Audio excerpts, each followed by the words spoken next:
অসমত নাই। শিৱসাগৰ থানাৰ এই বিহুবৰ থানাৰ ছেকেণ্ড অচি জড়িত আছে। আপোনালোকে এইবোৰ নিউজ বজাব। তীৰ্থ তোমাৰ ত্যাগ আমি সংগঠনে চিৰদিন মনত ৰাখিম।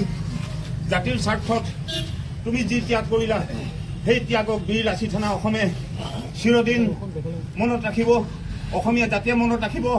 আজি তুমি আমাৰ সংগঠনৰ পৰা জাতীয় শ্বহীদ হিচাপে কেন্দ্ৰীয় সমিতিয়ে তোমাক ঘোষণা কৰিলো।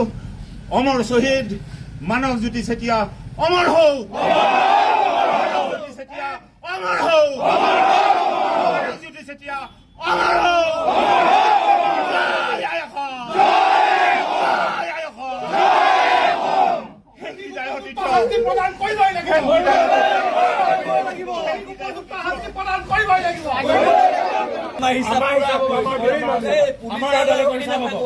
আমাৰ আদালতত হিচাপ হ'ব। মানুহক ঘৰটো উটি গৈছিলে বানপানী।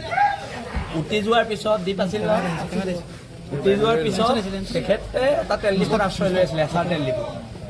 এছাৰ তেল ডিপোত আশ্ৰয় লৈ থকাৰ পিছত যেতিয়া তেওঁ নিজৰ মাটিডোখৰলৈ গৈছে, সন্দেহযুক্ত বাংলাদেশী মিয়া মুছলমানে তেখেতক সোমাবলৈ দিয়া নাই। নিদিয়া কেইজনৰ নাম হৈছে আবিদুৰ ৰহমান, চেলিমুৰ ৰহমান, হবিবুৰ ৰহমান, মকবুল ৰহমান, মুজাম্মিল ইছলাম। তেওঁ নিজকে সাংবাদিক বুলি কয়। মুছিদা বেগম, চেলিমা বেগম, আনোৱাৰা বেগম, মছনিকা বেগম আৰু চুবেৰা বেগম, এই 10টা নাম আমি পাইছো আৰু মানুহ জড়িত আছে। এতিয়া কথাটো হৈছে সিহঁতক কোনে এতিয়া এৰেষ্ট কৰিব? অসম পুলিচে যে আমাৰ ল'ৰাটোক যে মাৰি যে পেলালে, ৰাতি চলে বলে কৌশলে মাতি নি পেলাই ল'ৰাটোক মাৰি পেলালে, ঘৰত থকা ল'ৰাটো। এতিয়া অসম পুলিচে কি কৰিব?